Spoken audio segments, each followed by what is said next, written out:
आपको राष्ट्रपति से जुड़ी एक और अनोखी बात दिखाते हैं। यह राष्ट्रपति के बॉडीगार्ड्स। दुनिया की एक लौती घुड़सवार रेजिमेंट के इन जवानों की ड्रेस जितनी सजीली और रंग बिरंगी है, उतना ही दमदार है इनका जोश और जज्बा। राष्ट्रपति अंगरक्षकों का मुख्य काम देश के प्रथम नागरिक की सुरक्षा करना है, लेकिन इसके अलावा वो कई युद्ध में अपना दमखम दिखा चुके हैं।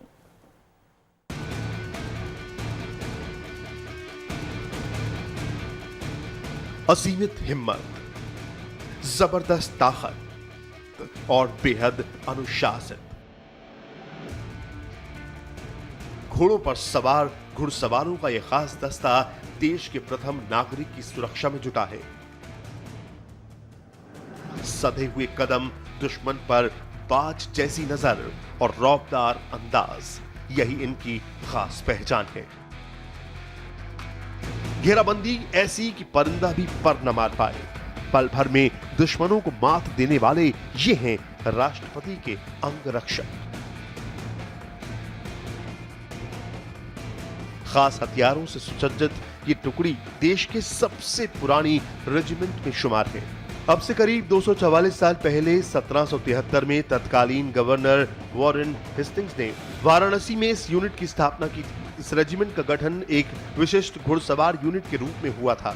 तब से लेकर अब तक इस रेजिमेंट की पूरी देश में एक अलग पहचान है। राष्ट्रपति के अंगरक्षक के नाम से विख्यात इस रेजिमेंट की स्थापना के 11 साल बाद ही इसका नाम द गार्ड ऑफ मुगल्स से बदलकर गवर्नर जनरल्स बॉडीगार्ड कर दिया गया था। बाद में फिर कई बार इसका नाम बदला गया और 1947 में आज़ादी के बाद 26 जनवरी 1950 को जब भारत गणराज्य घोषित हुआ तो इस रेजिमेंट का नाम द गवर्नर जनरल्स बॉडीगार्ड से बदलकर द प्रेसिडेंट्स बॉडीगार्ड यानी कि राष्ट्रपति का अंगरक्षक रखा गया। इस रेजिमेंट का बेहद ही गौरवशाली इतिहास है। आजादी के बाद इसने कई युद्ध में हिस्सा लिया। 1962 और 1965 की लड़ाई में अपना पराक्रम दिखाया। फिर 1988 में श्रीलंका में भारतीय शांति सेना में भी शामिल रहे। यूएन के साथ सोमालिया, अंगोला, सिएरा लियोन में तैनात रहे। बड़ी बात यह है कि सियाचिन ग्लेशियर में भी राष्ट्रपति अंगरक्षक की टुकड़ी मुस्तैद है। एक खास बात जो इसे बाकी किसी रेजिमेंट से अलग बनाती है वो है इसमें शामिल जवानों की लंबाई। राष्ट्रपति के अंगरक्षकों की लंबाई कम से कम 6 फीट होनी चाहिए। ये अंगरक्षक ट्रेन पैरा कमांडो और बख्तरबंद वाहन चालक होते हैं।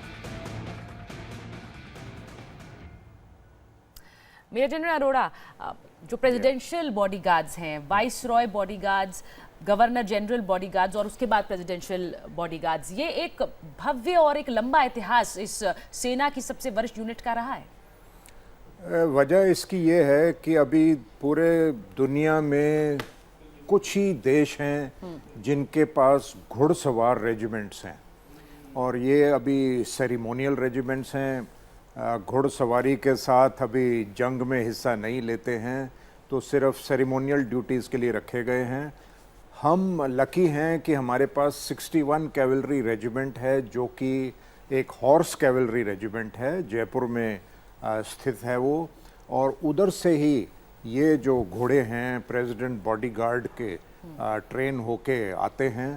प्रेसिडेंट्स बॉडीगार्ड अलग ही यूनिट है, 61 कैवलरी अलग यूनिट है और प्रेसिडेंट्स बॉडीगार्ड जो है हमारे फ़ौज की सबसे सीनियर रेजिमेंट मानी जाती है।